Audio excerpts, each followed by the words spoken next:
parti. Là, c'est parti. Notre Dieu est tout puissant et son règne est pour tous les temps. Du haut de sa demeure, il pose son regard sur nous, ses enfants, qu'il aime tant. Seigneur, avec respect, je m'incline dans ta présence. Du profond de mon être s'élève un chant de reconnaissance. Mon cœur est plein d'amour, ma voix te chantera toujours. Ô Dieu de majesté, emporte-moi dans ta sainteté. Je suis maintenant dans ta présence, Seigneur. Je peux te voir et contempler ta splendeur. Je t'appartiens, Seigneur. Malgré mes faiblesses, je t'aime de tout mon cœur. Je suis maintenant dans ta présence, Seigneur. Je peux te voir et contempler ta splendeur. Je t'appartiens, Seigneur. Malgré mes faiblesses, je t'aime de tout mon cœur. Seigneur, avec respect, je m'incline dans ta présence. Du profond de mon être s'élève un chant de reconnaissance. Mon cœur est plein d'amour, ma voix te chantera toujours. Ô Dieu de majesté, emporte-moi dans ta sainteté. Ah, ah, ah, ah, ah,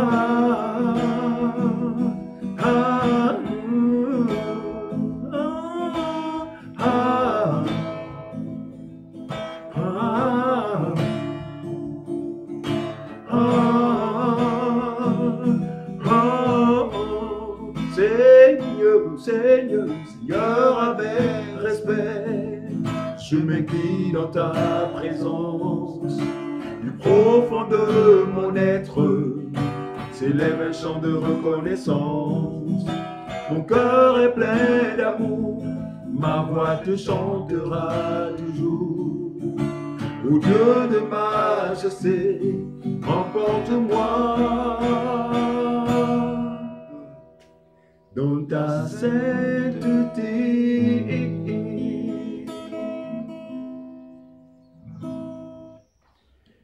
Merci Seigneur. Ok, bonjour, bonsoir, chers internautes. Merci encore pour l'intérêt que vous accordez à notre chaîne YouTube Phare TV. Et donc, nous voulons une fois de plus ce soir partager avec vous, par la grâce de Dieu, un thème vraiment qui a lieu d'être traité. Voilà. Un thème qui a lieu d'être traité, c'est celui de la circoncision. Donc, celui de la circoncision, excusez-moi, j'essaie de me ranger là. D'accord. Très bien, merci. Donc, nous voulons traiter justement de ce thème, la circoncision. La circoncision selon la loi de Moïse. Quel était son sens? Pourquoi, n'est-ce pas, cette ordonnance a été donnée au peuple d'Israël? Dans quel but? Mais nous pensons que tout ce qui a été fait sous la loi avait rapport avec le Seigneur Jésus-Christ, a rapport avec la grâce, parce que la loi a parlé de Jésus-Christ. Très bien. Mais nous voulons comprendre ce soir par la grâce de Dieu quel était le sens profond de la circoncision selon la chair. À savoir ce qui consistait à se débarrasser pour les jeunes mâles, voilà, pour les garçons, du prépuce. Quel était le sens de cet acte? Très bien. Alors donc nous allons ouvrir nos Bibles. Nous ne manquerons pas tout de vous conseiller, n'est-ce pas, de vous exhorter à vous munir d'une Bible, afin de vérifier, afin de s'assurer que ce que nous allons partager véritablement relève de la parole de Dieu. Alors, pour cela, nous allons consulter notre ancêtre, le patriarche Abraham, n'est-ce pas, qui a été le premier justement à pratiquer cet acte. Très bien. Pour cela, on va aller en Genèse, le chapitre 17. Genèse, chapitre 17, le verset 10 au verset 14. Genèse 17, verset 10 à 14. À 14. C'est ici mon alliance que vous garderez entre moi et vous, et ta prospérité après toi. Tout mâle parmi vous sera circoncis. Vous vous circoncirez et ce sera un signe d'alliance entre moi et vous. À l'âge de 8 jours, tout mâle parmi vous sera circoncis, selon vos générations. Qu'il soit né dans la maison ou qu'il soit acquis à prix d'argent de tout fils d'étranger, sans appartenir à ta race. Verset 13. On devra circoncire celui qui est né dans la maison et celui qui est acquis à prix d'argent. Et mon alliance sera dans votre chair, une alliance perpétuelle. Un mâle circoncis qui n'aura pas été circoncis dans sa chair sera exterminé du milieu de son peuple. Il aura violé mon alliance. Voyez-vous, c'est Dieu qui va parler à Abraham, le père de la foi, n'est-ce pas, qui jugea utile de tisser une alliance avec Abraham. Donc cette alliance devait concerner et Abraham et tous ses descendants. Justement, cette alliance devait passer par l'acte de la circoncision. Voilà. Donc devait être circoncis tout descendant d'Abraham. Cela allait être un signe justement d'alliance entre Dieu et Abraham et toute sa descendance. Voilà. Donc, c'est ce qui est dit dans Genèse chapitre 17, verset 14. J'espère que vous avez noté ce passage. D'accord? Et cela a été confirmé par la loi de Moïse, qui, elle aussi, ne va pas s'éloigner, n'est-ce pas, de cette prescription. Alors, on peut le vérifier dans Lévitique, le chapitre 12, le verset 1 à 4. Lévitique, chapitre 12, le verset 1 à 4. Lévitique 12, 1 à 4. 1 à 4. Oui. L'Éternel parla à Moïse et dit, parle aux enfants d'Israël et dit, lorsqu'une femme deviendra enceinte et qu'elle enfantera un mâle, il sera impur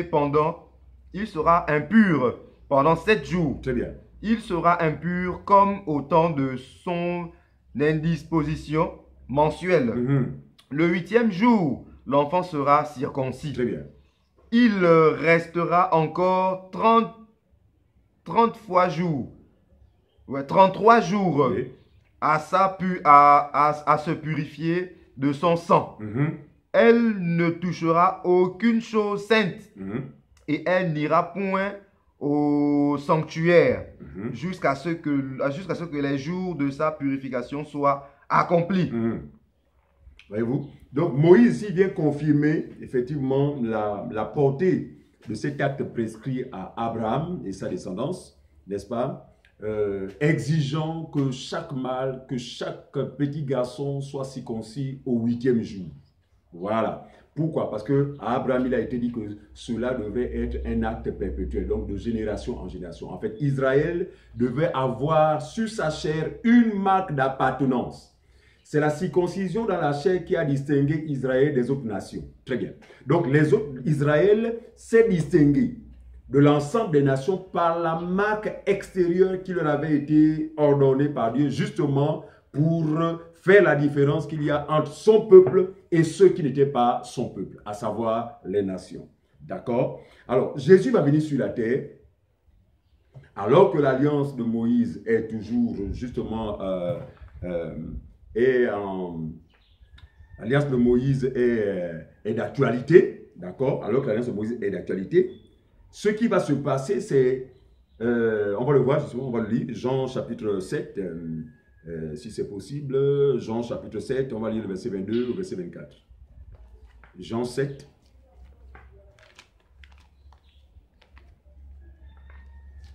Jean 7. Très bien. Donc, on a vu le témoignage, justement, de ce qui a été dit à Abraham, de ce qui a été dit à Moïse, de transmettre au peuple. Jésus, quand il vient aussi, justement, va se prononcer sur ce sujet. Très bien. Donc, Jean chapitre 7, Jean 7, 22 à 24. Jean 7, 22 à 24. Hmm. Moïse vous a donné la circoncision. Il dit, Moïse vous a donné la circoncision. En fait, cela ne relève pas de Moïse. D'accord? Mais, officiellement, c'est Moïse qui est prescrit la circoncision. Mais, comme nous l'avons vu tout à l'heure, elle a été d'abord ordonnée à Abraham et toute sa maison et ses descendants. Voilà. Non qu'elle vienne de Moïse, car elle vient des patriarches. Très bien. Tu vois, Et Jésus donne cette précision-là. Cette circoncision ne vient pas de Moïse. C'est pourquoi nous avons dit tout à l'heure que cette recommandation, n'est-ce pas, cette ordonnance a été prescrite aux patriarches. Jésus va dire, Moïse vous a donné la circoncision. Non pas qu'elle vienne de Moïse, mais cette ordonnance, cette prescription vient des patriarches, à savoir Abraham.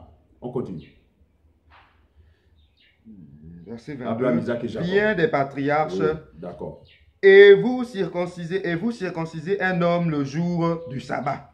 Voyez-vous? Alors, regardez, la loi permettait que, bien que le sabbat devait être observé, c'est-à-dire que personne ne devait poser un acte allant dans le sens de, n'est-ce pas, de vaquer à une quelconque activité, mais exceptionnellement pour la circoncision, je dis bien exceptionnellement pour la circoncision, même quand c'était le sabbat, on avait le droit de circoncire le jeune mâle au 8e jour, parce qu'il avait été dit le 8e jour. Et si le 8e jour tombe un jour de sabbat, alors les anciens, les grands prêtres n'ont de choix que de circoncire le jeune mâle, justement, le jour du sabbat. Il dit que si vous le faites le jour du sabbat, si vous procédez à la circoncision le jour du sabbat, parce que justement, il n'était pas d'accord avec Jésus, parce que c'est pendant un jour de sabbat que Jésus a guéri un homme tout entier. Très bien. La suite, mon frère. Si un homme reçoit la circoncision le jour du sabbat, oui, afin que la loi de Moïse ne soit pas violée, très bien. Pourquoi vous héritez-vous contre moi de ce que j'ai guéri un homme tout entier le jour du sabbat? Voyez-vous? Ne jugez pas selon l'apparence, mais jugez selon la justice. Très bien. Ici, Jésus va estimer que comment allez-vous accepter que le sabbat soit violé pour une partie du corps? Une partie du corps. Alors que dans le même sabbat, Jésus a guéri un homme tout entier. Très bien. Ici, Jésus voulait montrer l'importance de la guérison, n'est-ce pas, totale, l'importance de la guérison du corps tout entier, parce que Jésus est venu guérir son corps. Très bien. Et nous disons que le corps du Seigneur Jésus-Christ, c'est l'Église, nous qui avons cru. Nous étions malades par le passé, mais Jésus a guéri le corps tout entier. Il n'a pas guéri un seul membre ou une seule partie du corps, mais il a guéri le corps tout entier. Donc, entre la circoncision qui consistait à se débarrasser d'une seule partie du corps et le corps tout entier, en réalité, c'est le corps tout entier qui a plus de considération. Il guérit cet homme tout entier le jour du sabbat parce qu'il est lui-même le sabbat. Il est lui-même la résurrection et la vie. Il est lui-même le médecin qui vient guérir et qui guérit aujourd'hui dans un seul jour, c'est le jour du sabbat. Nous disons que la nouvelle alliance, c'est le jour du sabbat. Voilà. La nouvelle alliance, depuis que le don du Saint-Esprit a été accordé aux hommes, chers internautes, nous sommes rentrés dans ce jour de sabbat. Et c'est un jour en réalité où tous ceux qui véritablement sont rentrés dans ce sabbat doivent observer un repos, mais un repos qui n'est pas physique. Nous ne vous demandons plus de ne plus aller au travail. Nous ne vous demandons plus de ne plus entreprendre. Mais il s'agit ici d'un repos qui consiste simplement à se reposer des œuvres, n'est-ce pas, sur lesquelles nous nous sommes appuyés autrefois pour chercher à plaire à Dieu. Maintenant, dans ce jour qu'est le sabbat, nous nous reposons de nos propres œuvres et laisser le Seigneur manifester les siens. Très bien. Alors, donc vous voyez bien que Jésus, n'est-ce pas, va parler de cet acte, mais comme le méprisant, n'est-ce pas, comparablement à ce qu'il avait réalisé dans la vie de cet homme qui était malade, qui a été guéri le même jour du sabbat. Ici, Jésus voulait montrer le caractère éphémère, le caractère provisoire, n'est-ce pas, de la circoncision selon la chair. La Bible déclare que l'ancienne alliance étant l'ombre, donc étant l'ombre des choses à venir, ça veut dire que dans l'Église, par le Saint-Esprit, il nous faut trouver le véritable sens de la circoncision selon la chair. Voilà. Ça dit que si un ministre prend la lettre pour dire que non, regardez, Moïse avait dit que tout enfant, le 8e jour, aujourd'hui, il y a des assemblées, malheureusement, qui baignent dans les ténèbres, en fait, qui sont plongés dans les ténèbres, qui malheureusement continuent à respecter la prescription de Moïse. Le 8e jour, non. En fait, cette manière de faire montre que vous n'avez pas l'explication de l'Écriture. Or, dans l'Église, frère, le gâteau qui est le nôtre, le gâteau que nous partageons, frère, le bien que nous partageons ensemble, c'est quoi? C'est le sens de tous ces symboles, n'est-ce pas? De toutes ces images qui ont été justement été faites dans l'ancienne alliance. Donc, dans la nouvelle alliance ici, par le Saint-Esprit, nous pouvons retrouver le sens de la circoncision selon la chair qui avait été prescrite aux Juifs. Attention. Maintenant, nous voulons néanmoins ici expliquer aux gens que lorsque la Bible recommande que la circoncision soit faite uniquement, lorsque la loi, autant pour moi,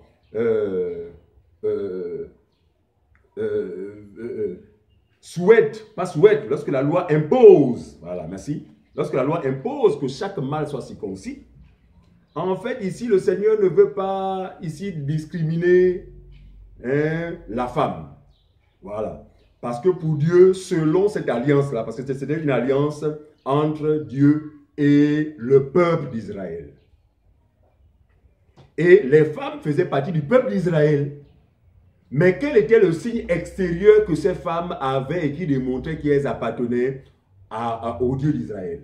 C'est simplement que, aussi vrai que l'homme était circoncis selon la chair, la femme étant en l'homme, les deux étaient considérés comme étant circoncis. Très bien. Parce que la Bible dit que la femme a été tirée de l'homme. Donc, quand l'homme est circoncis, la femme l'est systématiquement. Très bien.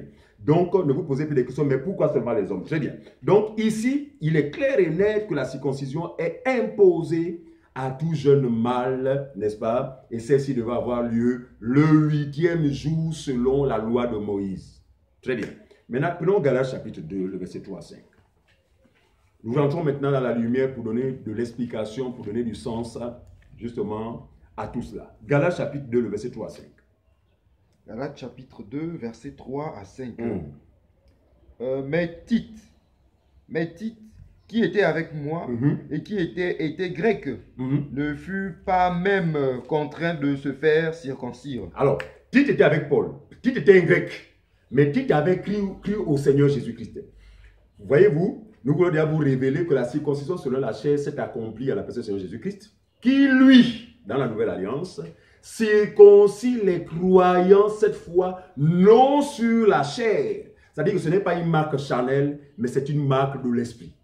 Donc, tous ceux qui ont cru au Seigneur Jésus-Christ ne peuvent plus avoir l'idée ou la pensée selon laquelle je ne peux être agréable ou je ne peux appartenir à Dieu qu'à partir d'un signe extérieur. C'est le cas de Tite. Tite avait reçu l'évangile pur, Tite avait cru au Seigneur Jésus-Christ et avait estimé qu'il n'est pas utile, n'est-ce pas, de se faire circoncire pour appartenir à Dieu. Voilà. Nous ne voulons pas dire que circoncire ou faire circoncire son enfant est un péché ou ce n'est pas normal. Nous ne voulons pas le dire. Mais nous disons que quand cela est fait dans l'optique qui était celle des Juifs, c'est-à-dire que de chercher à avoir une marque d'appartenance, ou pour montrer que c'est ce signe-là qui montre que j'appartiens à Dieu, à partir de ce moment-là, vous êtes quand même en désaccord avec l'esprit de la parole. Très bien. Alors, donc, Tite avait cru, qui était avec Paul, il ne fut pas contraint de se faire circoncire. Pourquoi? Parce qu'il avait réalisé, il avait compris que il était déjà, n'est-ce pas, circoncis. Il avait déjà joui de la vraie circoncision. Donc, la réalité de la circoncision selon la chair. Par conséquent, il n'avait pas jugé utile, bien que marchant avec Paul, qui était un juif, d'avoir cette marque extérieure. Tu peux continuer la lecture, mon frère. Et cela à cause des faux frères qui s'étaient furtivement introduits et glissés parmi nous, oui, pour épier la liberté que nous avons en Jésus-Christ, avec l'intention de nous asservir. Très bien, on peut la là. Voyez-vous? Donc ici, il y a une pression. Paul a présenté l'évangile tel qu'il devait être présenté. Cet évangile a été cru justement par Tite, qui avait compris le bien fondé ou qui avait compris la réalité de la circoncision selon la chair. D'accord? Parce qu'à partir de ce moment-là, le salut n'était plus seulement orienté vers les Juifs, mais le salut était orienté désormais même vers les nations. Donc lui, il était un grec, donc il était un païen, mais il avait néanmoins cru. Mais il y avait des Juifs qui avaient cru au Seigneur Jésus, mais qui n'étant pas encore bien éclairés, voulaient ou imposaient à certains frères, n'est-ce pas, de se faire circoncire selon le rite de Moïse. D'accord? Et ce sont des faux frères. Et nous disons que, c'est pourquoi nous avons l'habitude de dire que lorsque quelqu'un se réclame être de la foi, se réclame être un chrétien, mais continuant à entretenir les rites de Moïse, frère, c'est la fausseté. Voilà. La Bible fait bien mention des faux frères qui s'étaient glissés parmi les vrais frères en vue de faire quoi? En vue de priver les vrais frères de la liberté qui est la leur. Parce qu'en Christ Jésus, chers internautes, nous sommes réellement libres. Nous ne sommes plus régulés. Notre vie chrétienne n'est pas régulée par des dogmes, par des traditions, par des philosophies, même pas par la loi de Moïse, mais par la loi de l'esprit de vie. On continue, mon frère. Nous ne leur condamnâmes pas. Nous ne leur cédâmes pas. Un instant. Voilà. Et nous... Cédâmes, c'est cédâmes, hein. Nous ne leur cédâmes pas un instant. Cédâmes pas un instant. Voilà. Donc, ils ont résisté. Ils n'ont pas cédé à la séduction, parce que c'est une séduction que de replonger dans les ordonnances de la loi de Moïse. Ils ont résisté à ces faux frères pour maintenir la vérité parmi eux. Vas-y, mon frère. Nous ne leur cédâmes pas un instant, et nous résistâmes à leur exigence, afin que la vérité de l'évangile fût maintenue parmi vous.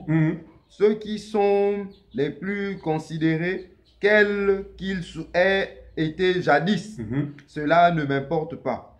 Dieu ne fait point acception de personne. Ceux qui sont les plus considérés, jusqu'au verset 5. Ceux qui sont les plus considérés m'imposent rien. Voilà.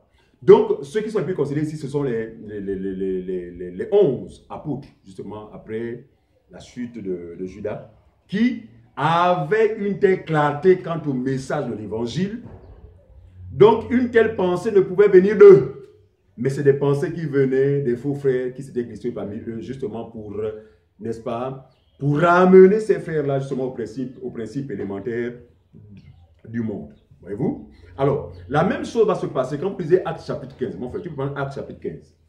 Voyez-vous? Encore des faux frères qui, n'est-ce pas, après que les croyants, après que les païens, certains païens aient cru, ils ont voulu imposer à ces frères païens qui avaient cru au Seigneur Jésus-Christ, c'est-à-dire que de ces frères qui avaient été justifiés par la grâce du Seigneur Jésus, qui étaient devenus enfants de Dieu, ces frères, ces faux frères, leur ont imposé la circoncision, s'appuyant sur ce que Moïse leur avait prescrit. Et Pierre, justement, va prendre la parole pour détruire de telles pensées. Alors, on va prendre Actes chapitre 15, mais lire à partir du verset 6. Acte 15, à partir du verset 6. Très bien. Les apôtres et les anciens se réunirent pour examiner cette affaire. Une grande discussion s'étant engagée, Pierre se leva et leur dit: Hommes, frères, vous savez que dès longtemps Dieu a fait un choix parmi vous, afin que, par ma bouche, les païens entendissent la parole de l'évangile. Pardon, reprends le verset 4 pour ici indiquer ceux qui avaient amené, n'est-ce pas, les frères à aller auprès des anciens pour régler de cette question. Donc le verset 4. Acte 15, 4. Oui. Arrivé à Jérusalem, il fut reçu par l'évangile, par l'église. Les apôtres et les anciens, et ils racontèrent tout ce que Dieu avait fait avec eux. Très bien. Alors quelques-uns du parti des pharisiens, qui avaient cru, se levèrent en disant qu'il fallait circoncire les païens et exiger l'observation de la loi de Moïse. Très bien. Qu'il fallait faire quoi? circoncire les païens. Donc, une partie des pharisiens qui avaient cru au Seigneur Jésus, mais restaient attachés à la loi de Moïse.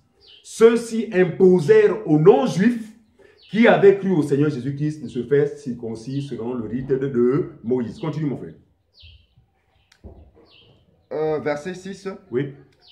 Les apôtres et les anciens se réunirent pour examiner cette affaire. Très bien. Une grande discussion s'étant engagée, Pierre se leva et leur dit, suivez, écoutez, hommes frères, vous savez que dès longtemps, Dieu a fait un choix parmi vous, afin que par ma bouche, les païens entendissent la parole de l'évangile. Vous savez que depuis longtemps, Dieu a fait un choix parmi vous, à savoir Pierre et les autres apôtres, pour que les païens, les non-juifs aient l'opportunité de recevoir l'évangile. Parce que nous disons que c'est eux qui ont permis à ce que l'évangile soit répandu à travers le monde. Très bien. Verset 8. Verset 8.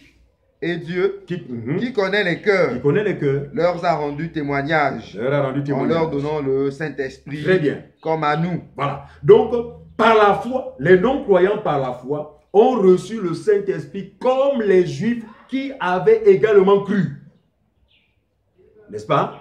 Donc, en temps normal, il n'était plus question de rechercher une circoncision charnelle. Parce que lorsqu'on croit au Seigneur Jésus-Christ par la foi, la vraie circoncision a lieu. Et cette circoncision n'est pas charnelle, c'est une circoncision qui est purement spirituelle. On va le voir tout à l'heure. Continue, mon frère. Verset 9. 9. Il n'a fait aucune différence entre nous et eux. En effet. Ayant purifié leur cœur par la foi. Très bien. Maintenant donc, pourquoi tentez-vous Dieu en mettant sur le cou des disciples un joug que ni nos pères, ni nous n'avons pu porter. Voilà. Mais c'est par la grâce du Seigneur Jésus que nous croyons être sauvés. De la même manière que. Donc ici, Pierre va dire, mais pourquoi tentez-vous le Seigneur? Et j'ai fini par comprendre que, aussi vrai que le fait que le peuple d'Israël ait tenté le Seigneur après leur sortie dans le désert, après leur sortie du peuple, après leur sortie de l'Égypte, la Bible dit il mourut par milliers. Et aujourd'hui encore nous disons que quiconque tente le Seigneur, tenter le Seigneur ici, il est clairement dit que la partie des pharisiens ont tenté le Seigneur en quoi faisant? En fait, en cherchant à mélanger la foi avec la loi. Lorsque quelqu'un mélange la foi et la loi, vous êtes en train de tenter Dieu. Et inévitablement, la colère de Dieu est sur vous. D'accord? Donc, ceux-ci voulaient faire porter aux non-juifs un fardeau que même leurs ancêtres n'ont pas pu porter. Que eux-mêmes n'ont pas pu porter, à savoir la loi. Pierre veut dire ici que sous le principe de la loi, personne sous la loi n'a été justifié par elle. Dans la mesure où aucun d'entre eux n'a été capable de respecter l'ensemble de ces lois conformément à l'indication que donne Moïse, que celui qui n'observe pas tout ce qui est écrit dans le livre de la loi est sous la malédiction. Voyez-vous? Donc la malédiction a été confirmée, n'est-ce pas, sous la première alliance, par l'incapacité au peuple à mettre en pratique la loi. Voyez-vous? Donc ici, il est clair pour les uns et les autres qu'il n'y a pas lieu de mélanger la foi et les ordonnances de la loi. Voilà. La foi n'a jamais recommandé la circoncision selon la chair, comme ça a été le cas selon la loi. Selon la loi, c'était une circoncision provisoire, une circoncision image, annonçant celle que le Seigneur allait elle lui-même exécuter ou encore réaliser dans la vie de tous ceux-là qui croient. Donc tous les croyants, tous les vrais croyants sont circoncis selon le cœur, selon l'esprit, selon et non par la main de l'homme. Alors, nous étions à Galates chapitre 2, on l'a lu, on a fini, non? Ok, Romains chapitre 4. Romains chapitre 4. Parce que si nous ne faisons pas attention, sa circoncision est pour la plupart des gens un signe ou encore un signe sur quoi ils s'appuient pour justifier le salut. Loin de là, l'homme n'est pas sauvé par ou à cause d'une marque extérieure, comme la circoncision. Romains chapitre 4, le verset 9 à 12. Romains 4, versets 9 à 12. Ce bonheur n'est-il que pour les circoncis? Est-ce que le bonheur du salut est seulement réservé aux circoncis? Ici, quand l'apôtre parle de circoncis, ici, il fait allusion aux juifs. Voilà. Quand vous entendez parler de non-circoncis, donc les incirconcis, c'est nous les païens. Est-ce que la grâce de Dieu, est-ce que le salut de Dieu est seulement réservé aux juifs? Continue. Ou est-il également pour les incirconcis? Il est également réservé pour les incirconcis. Car nous disons que la foi fut imputée à justice à Abraham. Frères et sœurs, chers internautes, la foi fut imputée à Abraham, plutôt, la justice fut imputée à Abraham par la foi. Voyez-vous? Continuez. Comment donc lui fut-elle imputée? Voilà. Était-ce après ou avant sa circoncision? Si nous répondons à cette question, on ne pourrait plus aujourd'hui s'appuyer sur des œuvres émanant de la loi. Il dit que la justification d'Abraham a-t-elle intervenu après ou avant la circoncision? Paul va donner la réponse. Il était incirconcis. Oui, il était circoncis. Il n'était pas encore circoncis. Voyez-vous. Il était incirconcis. C'est pourquoi nous disons que la circoncision ne peut justifier personne. Du moins, la circoncision selon la chair ne peut justifier personne. Parce que la Bible est claire. Abraham a été justifié par Dieu avant la circoncision. Et non après la circoncision. Pourquoi?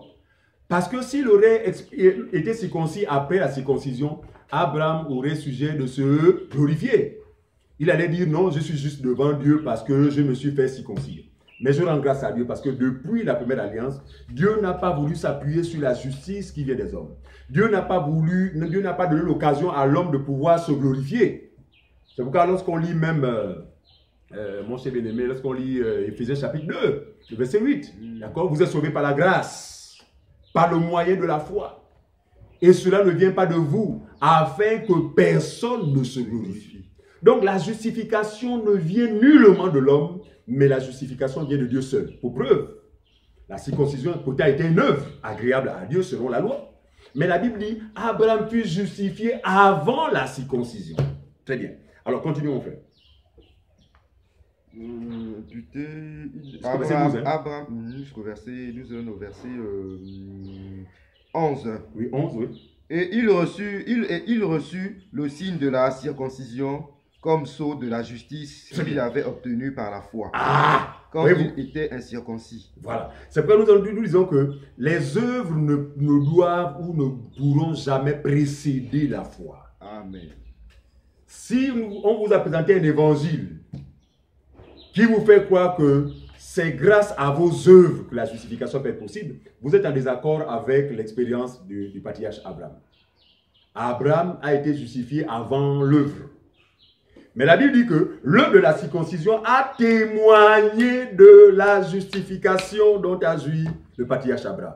Et nous disons aujourd'hui que pour le croyant, étant justifié par la foi et par la foi seulement, sans les œuvres, d'accord, les œuvres interviennent après. Et ces œuvres ne seront produites que par la foi que la personne, ou encore par la justice, n'est-ce pas, dont a joui la personne, cette justice confirmée, justifiée par la présence de Jésus dans la vie d'un homme, qui lui manifeste des œuvres dans la vie de celui qui a cru. Voilà, on continue. Par la foi, quand il était incirconcis, oui, afin d'être le père de tous les incirconcis qui croient.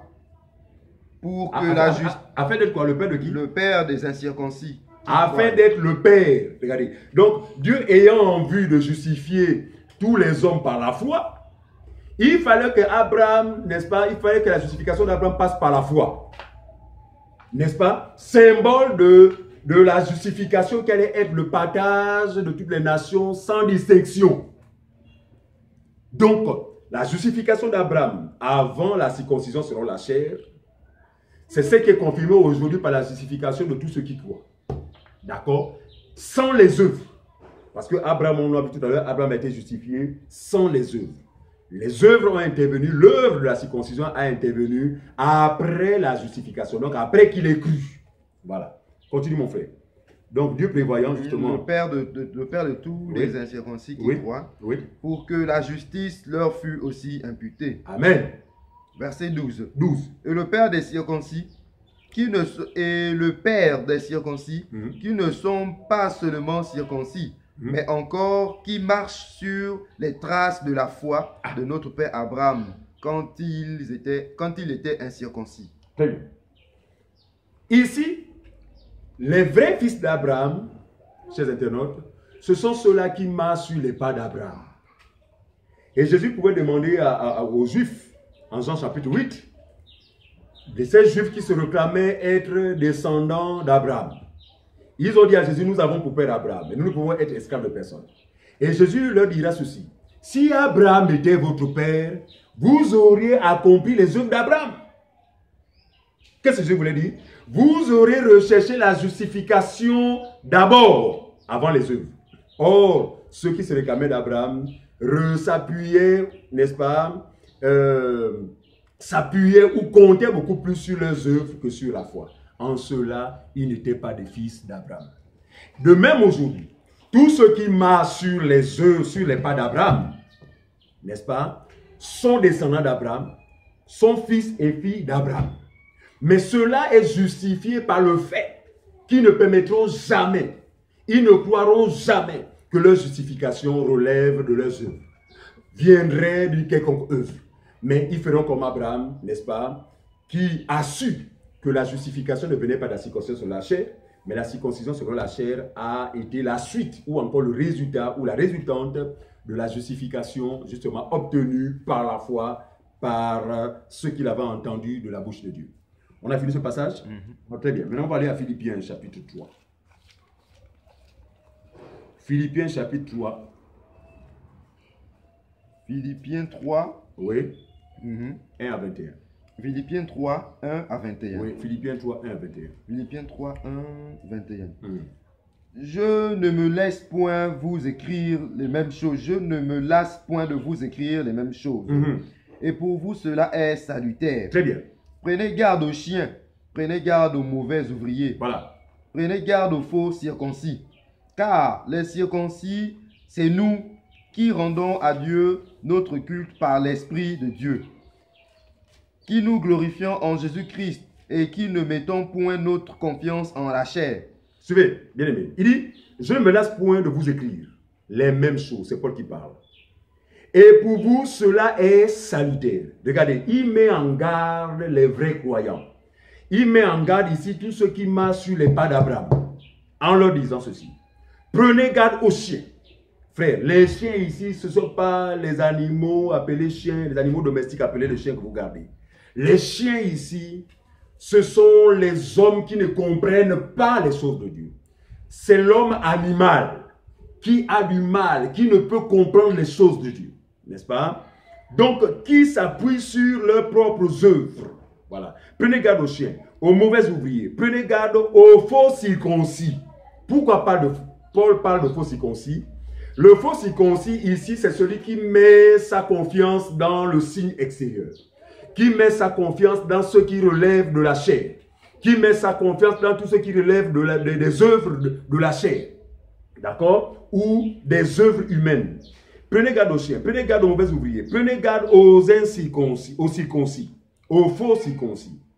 Car, verset 3, les circoncis, c'est nous. Voilà. Donc, il ne suffit pas d'avoir le prépuce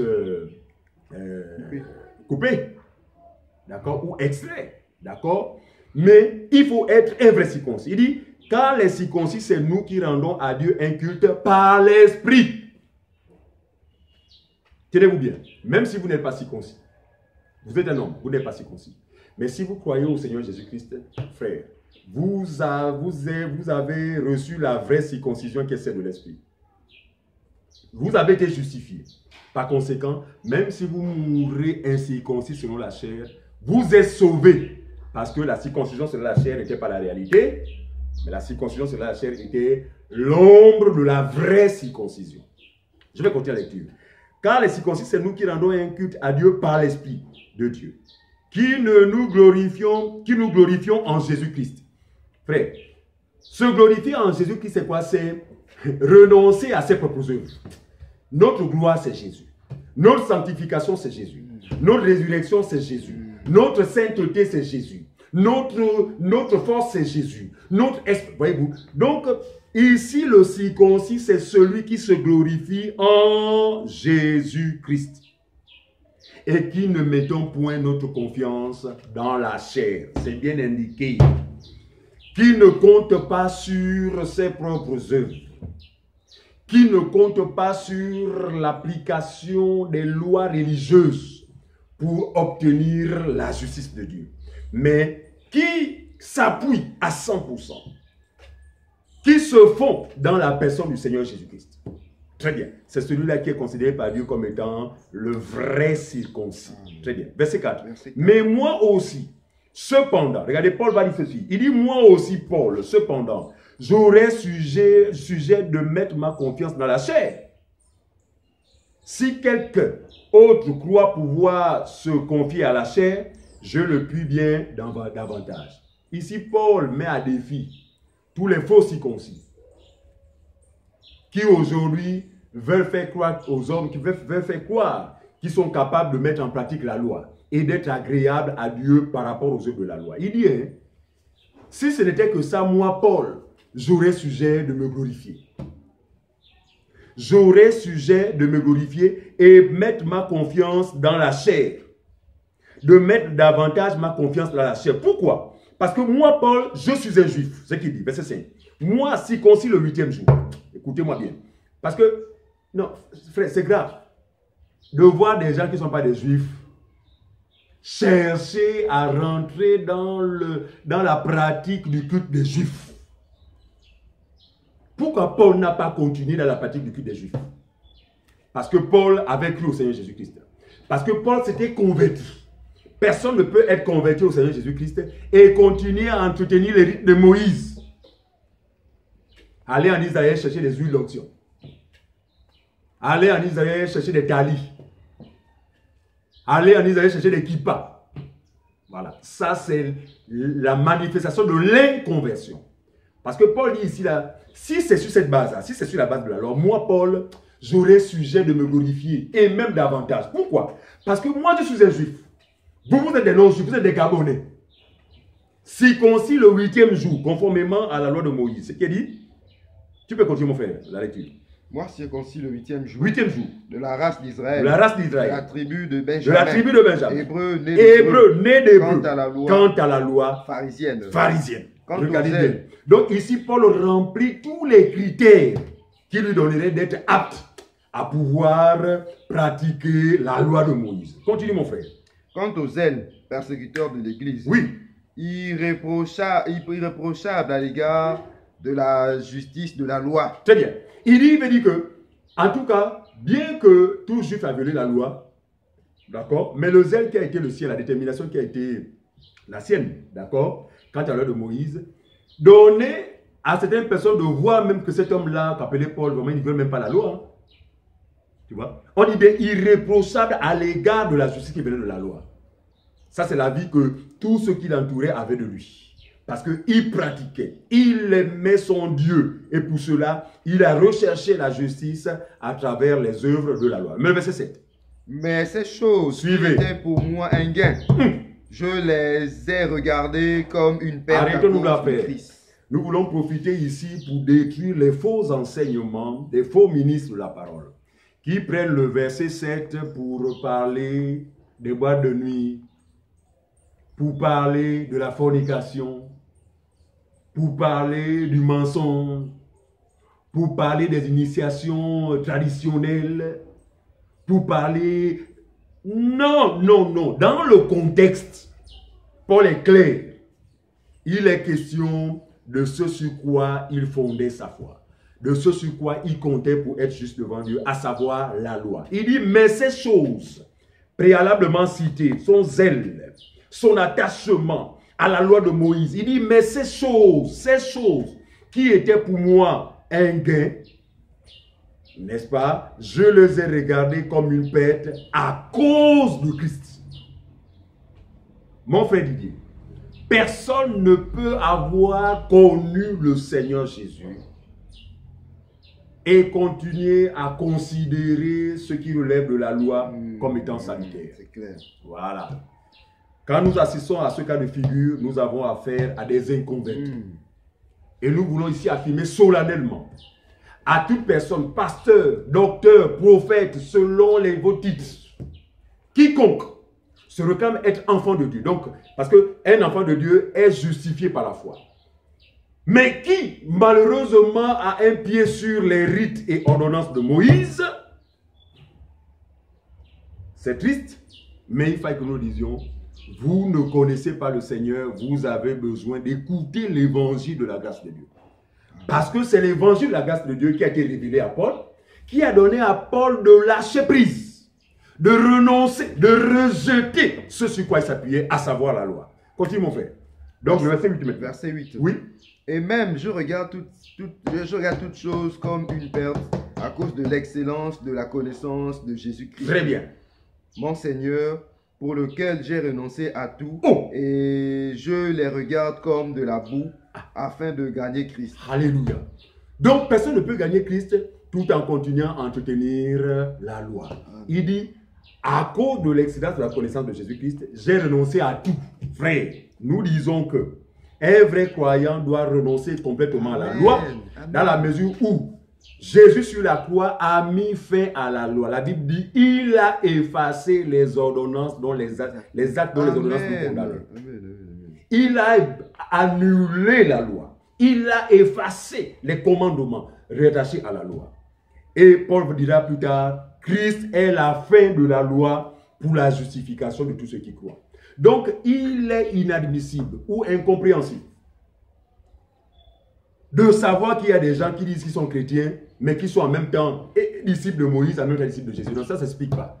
Vous n'êtes pas convertis, vous avez besoin de la vraie parole qui vous donnera de faire comme Paul, de renoncer à tout, de tourner le dos à la loi et de vous centrer, de centrer vos regards sur la personne de Jésus-Christ qui est le consommateur et le rémunérateur de notre foi.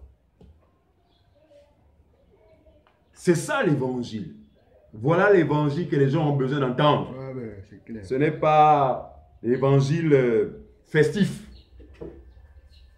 Tu vas te marier. Oh. En cette année 2018, tu auras ceci. Ce n'est pas ça l'évangile. Aucun apôtre n'a prêché comme ça. Aucun. Lisez bien vos Bibles, chers internautes. Aucun apôtre n'a prêché un évangile terrestre. Mais l'évangile des apôtres a non seulement expliqué ces choses que nous expliquons, mais cet évangile a révélé la justice de Dieu par laquelle nous pouvons être sauvés. Alors, donc on a lu jusqu'au verset combien? On a lu jusqu'au verset 9. Voilà. Et d'être trouvé en lui, non avec ma justice, oui, celle qui vient de la loi, très bien, mais avec celle qui s'obtient par la foi en très bien. Jésus. Donc, il renonce à tout pour être trouvé, n'est-ce pas, par Dieu, juste, non par ce sur quoi il s'appuyait, mais par la justice qui vient de quoi? De la foi. Amen. Amen. Amen. Amen. Amen. Amen. Amen. De la justice qui vient de la foi en Christ. Continue mon frère. La justice qui vient de Dieu par la foi. Oui. Afin de connaître Christ et la puissance de sa résurrection et la communion de ses souffrances, oui, en devenant conforme à lui dans sa mort pour parvenir. Si je puis à la résurrection d'entre les morts, ce n'est pas que j'ai déjà remporté le prix ou que j'ai déjà atteint la perfection. Très bien. Mais je cours pour tâcher de le saisir, puisque moi aussi j'ai été saisi par Jésus-Christ. Amen. Frère, je ne pense pas l'avoir saisi, mais je fais une chose. Oui. Oubliant ce qui est en arrière. Donc, en oubliant justement le pédagogue, n'est-ce pas, le pédagogue qui l'encadrait, donc à savoir la loi, oubliant ce qui est en arrière, il dit quoi? Et me portant vers ce qui est en avant. En avant, c'est-à-dire la foi. Je cours vers le but. Pour remporter le prix de la vocation céleste de Dieu en Jésus-Christ. Très bien. Nous tous donc, qui sommes parfaits, ayons cette même pensée. Et si vous êtes en quelques points d'un autre avis, Dieu vous éclairera aussi là-dessus. Très bien. Seulement, au point où nous sommes parvenus, marchons des mêmes pas. Soyez tous mes imitateurs, frères, et portez les regards sur ceux qui marchent selon le modèle que vous avez en nous. Car il en est plusieurs qui marchent en ennemis de la croix. Très bien. De Christ. On peut s'arrêter là. Si vous observez bien, chers internautes, l'apôtre semble être contradictoire. Il dit quelque part ici, il dit au verset 12, « Ce n'est pas que j'ai déjà remporté le prix ou que j'ai déjà atteint la perfection. » C'est ce qu'il dit, n'est-ce pas? Alors, plus bas, il va dire que vous qui êtes déjà parfaits, tu peux m'aider à trouver ce passage-là? Le verset 15. Le verset 15. Voilà. Il dit, nous tous donc, qui sommes parfaits, ayons cette pensée. Il semble contradictoire, mais il n'est pas contradictoire. Quand il dit que ce n'est pas que c'est déjà parfait, en réalité, la perfection est rattachée à la connaissance complète et totale de la personne de Jésus-Christ. Donc, nous connaissons en partie, d'accord, mais la totalité de la connaissance, frère, c'est hors de ce corps. C'est dans ce sens qu'il parle d'imperfection. Mais il va revenir sur la condition qui est celle de tout vrai croyant. Il dit, nous qui sommes déjà parfaits, oui frère, nous le sommes, grâce à la justification. Le Seigneur dit ceci, que par une seule offrande, selon Hébreux chapitre 10, le Seigneur a amené à la perfection tous ceux qui croient. Voyez-vous? Donc en Christ, nous sommes parfaits. Mais qu'est-ce qui nous rend parfaits? C'est son enseignement. C'est pourquoi les 5 ministères de la parole ont été justement établis dans l'Église en vue du perfectionnement des saints. Voilà. Le perfectionnement passe par l'enseignement pur. Le perfectionnement passe par la doctrine pure des apôtres. Très bien. Et celle-ci nous donnera d'accéder, n'est-ce pas, aux choses de Dieu, à connaître les choses que Dieu a cachées aux sages intelligents. Donc en cela aussi, on se parfait. D'accord? Donc pas de confusion, le chrétien est parfait. Voilà. Il ne se contredit pas, mais il est distinct dans la conception des choses. Très bien. Donc la perfection quant à la conception du Seigneur Jésus-Christ, aucun d'entre nous ne l'a acquise. Aucun d'entre nous. Nous sommes en train de le connaître. Mais il n'y a de même pas moins que nous sommes devenus des fils, des héritiers de cohésion. Nous sommes des gens de la maison. Nous sommes parfaits. D'accord? Très bien. Alors, on a fini, non? Ok. Allons dans Colossiens chapitre... D'abord Galates 5. Galates 5, 6. Galates 5, 6. Galates 5, le verset 6. Galates 5, le verset 6. Car en Jésus-Christ, ni la circoncision, ni l'incirconcision n'a de valeur. Suivez-moi, frère. Mais la foi qui est agissante par la charité. Il dit, car en Jésus. Ici, c'est pour dire que ceux qui continuent à estimer que tant qu'on n'est pas circoncis, le salut n'est pas possible. Premièrement, c'est aux Juifs à qui Dieu a dit cela. Deuxièmement, la dispensation de Moïse n'étant plus en vigueur, nous ne pouvons plus nous appuyer sur ces principes. Ce sont des principes qui deviennent des principes élémentaires du monde, n'est-ce pas? Qui ne peuvent plus être pratiqués par les véritables croyants. Parce que Paul dit dans Colossiens chapitre 3, le verset 1, il dit, si vous êtes ressuscité avec Jésus-Christ, pourquoi vous impose-t-on des préceptes comme ne fais pas ceci, ne fais pas cela, ne fais pas ceci? Il dit préceptes humains, traditionnels, élémentaires, qui à un moment deviennent pernicieux. D'accord? Il dit, car en Jésus, ni la circoncision, ni l'incirconcision, autrement dit, que tu sois circoncis selon la chair ou pas, cela n'est pas important. Cela n'a pas de valeur aux yeux de Dieu. Mais ce qui a de la valeur dans le sens de la circoncision dans la nouvelle alliance, c'est quoi? C'est la foi qui est agissante par la charité. La foi en Jésus. Jésus en nous agit en nous. Donc la charité ici, ce n'est pas ce que nous pensons. C'est la personne de Jésus en nous. Donc lui en nous, n'est-ce pas? Son œuvre en nous, c'est ce qui intéresse Dieu. Pas nos œuvres, mais son œuvre en nous, c'est ce qui intéresse Dieu. Voilà l'intérêt de Dieu en chacun de nous. Du moins, pour tous ceux qui croient. Donc, et c'est suffisamment clair. Allons maintenant Colossiens chapitre 3, verset 11, s'il te plaît. Colossiens 3, 11. Colossiens 3, 11. 11. Oui. Il n'y a ici ni grec, Voilà. ni juif, ni circoncis, ni incirconcis, ni barbare, ni scythe, ni esclave, ni libre. Mais Christ est en tout. Mais Christ est tout et en tout. Voilà. Donc, en ce qui concerne le salut, voilà, c'est le même passage, justement, c'est ça dans le sens du passage qui est mal interprété là, par les faux ministres. Bien sûr. Pour justifier le ministère de la femme. Hein, c'est dans Galates combien là voilà, je crois Galates 3. On va trouver ce passage là. Ce serait bien qu'on le trouve.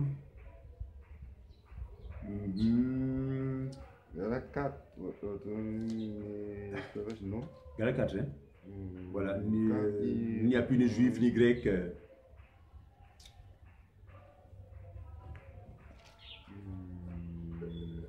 Attendez, ok, c'est bon, j'ai trouvé. Galates chapitre 3, c'est ça? 3, voilà. Galates 3, le verset 28 à 29. Voyez-vous, ça va dans le même sens. Tu gardes le passage que tu veux de lire là. Je vais d'abord commencer par lire Galates chapitre 3, le verset 4, le verset 28 à 29, pour montrer aux chers internautes qu'il n'est pas question, n'est-ce pas, en ce qui concerne ce passage, d'autoriser aux femmes d'enseigner la parole de Dieu. Mais il est question de la possibilité, n'est-ce pas, d'accéder au salut. Parce que le sous-thème ici, c'est le croyant justifié est un fils dans la famille de Dieu. Donc, quiconque croit est justifié. Qu'il soit grec, qu'il soit juif. C'est ce qui est écrit. Verset 28. Il n'y a plus ni juif, ni grec. Il n'y a plus ni esclave, ni libre. Il n'y a plus ni homme, ni femme, car vous êtes en Jésus-Christ. Et si vous êtes en Christ, vous êtes donc la descendance d'Abraham, héritier selon la promesse. Donc, à cause de la foi, qui nous a rendus justes, si quelqu'un croit, qui que tu sois, il est possible que tu sois sauvé. C'est dans ce sens que Paul parle de ce passage. C'est dans ce sens, justement, qu'il fait cet exposé. Alors, nous allons adjoindre cela au passage que nous venons de lire là tout à l'heure, Colossiens. Voilà, Colossiens 3, 11. Il n'y a ici ni grec, ni juif, ni circoncis, ni incirconcis, ni barbare, ni scythe, ni esclave, mais Christ est en tout. Amen. Et en tous. Amen. Donc, Dieu ne fait exception de personne. Dieu ne fait exception de personne. Où que tu sois, si vous croyez à l'évangile de la grâce de Dieu, la bonne nouvelle du royaume, vous faites partie de la famille de Dieu. Dieu ne regardera plus pour savoir si vous êtes un juif ou si vous êtes un Gabonais ou si vous êtes un Américain. Ce qu'il regarde en vous, c'est son fils. Parce que le fils est rendu visible dans la vie du croyant par la foi et par la foi seulement. D'accord? Ok, allons Colossiens chapitre 2, 10, 12. Colossiens chapitre 2, 10, 12. 10 à 12. 10 à 12. Vous avez tous pleinement en lui. Amen. Qui est le chef de toute domination. Lui qui est le chef de toute domination. Et de toute autorité. Et de toute autorité. Et c'est en lui que vous avez été circoncis, d'une circoncision que la main n'a pas faite. Chers internautes, il y est, c'est en lui. Aussi vrai qu'on a en Jésus, c'est en lui que nous avions été circoncis. Attention, une circoncision différente de celle de la première alliance qui était faite par la main de l'homme. Donc le croyant, cette fois-ci, est circoncis, cette fois, par quoi? La suite, mon frère? D'une circoncision que la main n'a pas faite, mais de la circoncision de Christ. Amen. Qui consiste dans le dépouillement du corps de la chair. Amen. Une circoncision qui consiste à nous donner de renoncer à la vie de la chair, de renoncer à la justice qui vient de la chair, de renoncer à nos propres œuvres. Voilà. Le vrai circoncis, c'est celui qui a renoncé à ses propres œuvres. C'est celui qui ne cherchera pas la justification autrement que par la foi. Voilà le vrai circoncis. Très bien. En cela, c'est une circoncision qui a été faite par Dieu lui-même. Or, la circoncision selon la chair, selon l'homme, qui a été faite selon avec la main de l'homme, vous allez voir que ces faux circoncis-là rechercheront toujours la justice à travers les œuvres de la loi. Voilà la différence. C'est en cela que Paul pouvait traiter certains de faux circoncis. Le vrai circoncis, frère, c'est celui qui marche non selon la chair, autrement dit, qui ne s'appuie plus selon ses œuvres, sur ses œuvres, mais qui bat selon l'esprit, c'est-à-dire qui met toute sa confiance dans le Seigneur Jésus-Christ, voilà, en ce qui le concerne. Verset 12. 12. Ayant été enseveli avec lui, Amen. par le baptême, Oh. vous êtes aussi ressuscités en lui, et avec lui, par la foi, Amen. en la puissance de Dieu qui l'a ressuscité des morts. Amen. Colossiens chapitre 2. On a laissé combien de livres? Voilà, prenons 1 Corinthiens chapitre 7. 1 Corinthiens 7. 1 Corinthiens 7. Corinthiens chapitre 7, le verset 17 au verset 24. 1 Corinthiens chapitre 7, 7, verset 17 24. Très bien. Seulement que chacun marche selon la part que le Seigneur lui a faite, Très bien. selon l'appel qu'il a reçu de Dieu. Voilà. C'est ainsi que je l'ordonne dans toutes les églises. Quelqu'un a-t-il été appelé étant circoncis, qu'il demeure circoncis. Qui demeure circoncis. Quelqu'un a-t-il été appelé étant incirconcis, qu'il ne se fasse pas circoncis. Très bien. La circoncision n'est rien, et l'incirconcision n'est rien. Très bien. Mais l'observation des commandements de Dieu est tout. Très bien. Donc, tout ce qui peut relever de la situation sociale, tout ce qui peut relever des signes extérieurs, tout cela n'a pas de valeur devant Dieu. Mais ce qui est important, c'est l'observation des commandements de Dieu. Et quand on parle du commandement de Dieu, aussi des commandements de Dieu, frère, c'est tout ce qui est attaché à la foi. Voilà. C'est ce qui est important aux yeux de Dieu. Très bien, on continue. Que chacun demeure dans l'état où il était lorsqu'il a été appelé. Très bien. As-tu été appelé étant esclave? Voilà. Ne t'en inquiète pas. Ne t'en inquiète pas. Mais si tu peux devenir libre, profites-en plutôt. Amen. Car l'esclave qui a été appelé dans le Seigneur est un affranchi du Seigneur. Alléluia. De même, l'homme libre qui a été appelé est un esclave de Christ. Verset 23. Vous avez été rachetés à un grand prix. Ne devenez pas esclaves des hommes. Très bien. Il dit, vous avez été rachetés à un grand prix, ne devenez pas esclaves des hommes. Chers internautes, cessez que ces faux enseignants vous imposent des lois, des rites, des pratiques relevant des choses élémentaires, relevant de la loi. Pourquoi? Parce que Jésus estime que son sacrifice est tellement parfait pour votre salut qu'il n'est pas question que vous vous mettiez dans des jougs étrangers, dans des jougs vraiment qui ne vous amèneront nulle part, dans des exigences qui ne vous conduiront nulle part, mais de vous contenter de la foi qui vous a été révélée. On a fini jusqu'au verset 24. Verset 24. Oui. Que chacun, Oui. frère, demeure devant Dieu dans l'état où il était lorsqu'il a été appelé. Très bien. Romains chapitre 2, le verset 25 à 29. Que chacun demeure devant Dieu dans l'état dans lequel il a été appelé. Pas de complexe. Parce que ce que Dieu recherche, ce n'est pas notre position sociale. Ce que Dieu recherche, ce n'est pas ce que l'on a comme possession. Mais ce que Dieu recherche, c'est la foi en nous. Amen. Très bien. Romains chapitre 2, 25-29. Romains 2, 25, 29. Oui. La circoncision est utile si tu mets en pratique la loi. Ah! Mais si tu transgresses la loi, À ta quoi? circoncision devient incirconcision. Très bien. Regarde, ici, il dit, il s'adresse à ceux qui, véritablement, enfin les Juifs, ou encore ceux qui, parmi les nations, veulent appliquer la loi de Moïse. Ok, vous faites circoncire au nom du précepte de Moïse. C'est une bonne chose. Mais sachez que votre circoncision selon la chair n'aura de valeur que si vous êtes capable de mettre en pratique toute la loi. Et si vous en êtes incapable, alors votre circoncision ne sert absolument à rien. Donc, où est l'intérêt, n'est-ce pas, de chercher forcément à se faire circoncire? Ici, pour montrer que ce n'est plus important. Jusqu'au verset 29. Verset 26. Oui. Si donc les circoncisions observent les ordonnances de la Les loi. circoncis. Donc, si le païen Si donc les circoncis observent les ordonnances de la loi. voilà, observe les ordonnances de la loi, Son incirconcision ne sera-t-elle pas tenue pour circoncision? très bien. Parce que le but de la circoncision, c'est quoi? La circoncision doit être démontrée par l'application de la loi. Maintenant, il dit que si un non-juif pratique la loi de Moïse, mais n'étant pas circoncis, ne dira-t-on pas que c'est finalement lui le vrai circoncis? C'est dans ce sens-là. Très bien. Verset 27. Oui. L'incirconcis de nature qui accomplit la loi, Le juif. ne te condamnera-t-il pas? Très bien. Tant que tu la transgresses, tout en ayant la lettre de la loi et la circoncision. Très bien. Verset. Donc la circoncision, en fait, n'a pas d'importance lorsqu'on n'est pas capable de pratiquer la loi. Je parle de la circoncision selon le rite de Moïse. Ici, on n'interdit pas à celui qui fait circoncire son enfant, librement faites-le, mais ne le faites pas au nom de Moïse. Ne ramenez pas l'écriture selon laquelle Moïse a dit le 8e jour. Là, vous rentrez sous une malédiction pas possible. Vous rentrez sous un jugement terrible. Pourquoi? Parce que vous ne serez pas capable de mettre en pratique toute la loi et ses prescriptions. Voilà. Verset 28.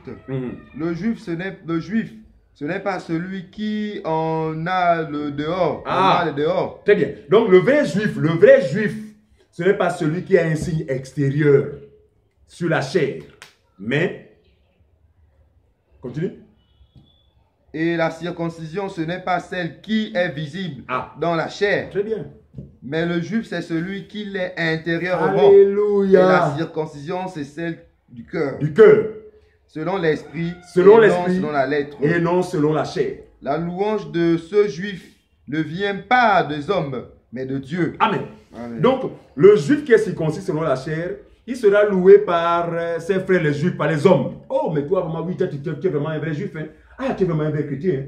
Voyez-vous? Mais la circoncision qui est celle du cœur, qui est intérieure, que Dieu seul opère, la Bible dit que la louange de ce juif-là, qui a eu part à cette expérience, vient de Dieu. Et nous disons que vaut mieux être, n'est-ce pas, approuvé par Dieu que par les hommes. Voilà. La vie chrétienne consiste à rechercher la gloire qui vient de Dieu et non celle que les hommes pourraient nous imputer. Très bien. Alors, encore de références avant de terminer. Galates chapitre 3, 26-29. Galates 3, 26-29. Galates 3, 29. 26-29.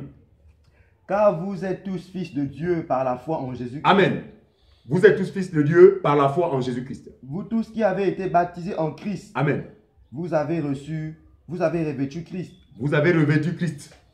Il n'y a plus ni juif, ni grec. C'est ça qu'on a lu tout à l'heure, n'est-ce pas? Il n'y a plus ni esclave, ni libre. Amen. Il n'y a plus ni homme, ni femme. Amen. Car tous vous êtes en Jésus-Christ. Et si vous êtes à Christ, vous êtes donc la prospérité d'Abraham, héritier selon la promesse. Amen. Galates chapitre 4, 28-29. Galates 4, 28-29. Galates 4, 28-29. Oui. Pour vous, frères, comme Isaac, vous êtes enfants de la promesse. Et de même qu'alors celui qui était né selon la chair persécutait celui qui était né selon l'esprit. Ici, frère, l'apôtre ici nous fait savoir que aussi vrai que les postérités étaient différentes, il y avait la postérité de la femme esclave et celle de la femme libre, n'est-ce pas? En fait, c'est deux postérités qui ne seront jamais d'accord. C'est pourquoi vous allez voir aujourd'hui, chers internautes, tous ceux qui ont cru véritablement conformément à l'évangile de Dieu sont persécutés par tous ceux qui sont sous la loi. Le conflit ici existe et existera toujours entre les deux postérités. Donc, ceux qui marchent selon la chair et ceux qui marchent selon l'esprit. Ceux qui marchent selon la lettre et ceux qui marchent selon l'esprit. Voyez-vous? Donc, ceux qui marchent selon la chair, ce sont ceux qui s'appuient sur leurs œuvres. Et ceux qui marchent selon l'esprit, c'est ceux qui s'appuient sur la personne de Jésus-Christ. Comme ces deux semences opposées et différentes, il y aura toujours conflit. C'est ce que l'apôtre nous fait savoir ici. Continue, mon frère. Selon l'esprit, ainsi, en est-il encore maintenant? Voilà. Ça ne va pas changer. 30? Oui, on a jusqu'à 29. Voilà. Donc, prenons maintenant la conclusion. La conclusion, chers internautes, en espérant que vous avez été vraiment édifiés sur cette question. Donc, Galates chapitre, oui c'est ça, Galates chapitre 6, le verset 15, c'est la conclusion à notre enseignement. Vraiment, que Dieu vous fasse grâce, quoi, que Dieu vous ouvre les yeux et que vous sortiez de la conception erronée des choses de Dieu. Voilà, la conception charnelle, terrestre, que bon nombre de soi-disant croyants ont des choses de Dieu. Amen. Les choses de Dieu sont spirituelles, il faut les aborder de manière spirituelle. Amen. Sinon, c'est la mort que vous récoltez, quoi. Parce qu'en temps normal, c'est la vie, nous devons recevoir la vie de ceux qui viennent de la parole de Christ. Mais lorsque nous voulons aborder les Écritures de manière charnelle, avec une vision charnelle, avec une vision humaine, inévitablement, c'est la mort quoi, que nous écopons. Voilà, donc, Galates 6, 15. verset 15. Ouais. Car ce n'est rien que d'être circoncis ou incirconcis. Ce qui est quelque chose, c'est d'être une nouvelle créature. Ce n'est rien d'être circoncis ou incirconcis. Mais ce qui est important pour Dieu, c'est d'être une nouvelle créature. Et vous connaissez ce passage, chers internautes. C'est la chanson dans les églises de réveil. Voilà. Lorsqu'une personne est en Christ, elle est une nouvelle créature. Les choses anciennes sont passées. Voici toutes choses sont devenues nouvelles. Vous parlez de ces choses, mais vous ne les comprenez pas. Voilà le sens de ça. C'est-à-dire que celui qui est devenu une nouvelle personne, en fait, n'a au plus de rapport avec ce qui est passé. Et ce qui est passé pour nous, frères, c'est le premier sacerdoce. Amen. La Bible dit que le premier sacerdoce étant changé, il y a nécessairement un changement de loi. Si Dieu avait estimé que la première alliance était parfaite, il n'aurait pas jugé utile de la remplacer par la seconde. Et nous disons ceci, nous exhortons tous ceux qui nous regardent à vous fixer sur le nouveau sacerdoce où il n'est question que de foi. Que le Seigneur vous fasse grâce au nom de Jésus-Christ. Amen. Amen.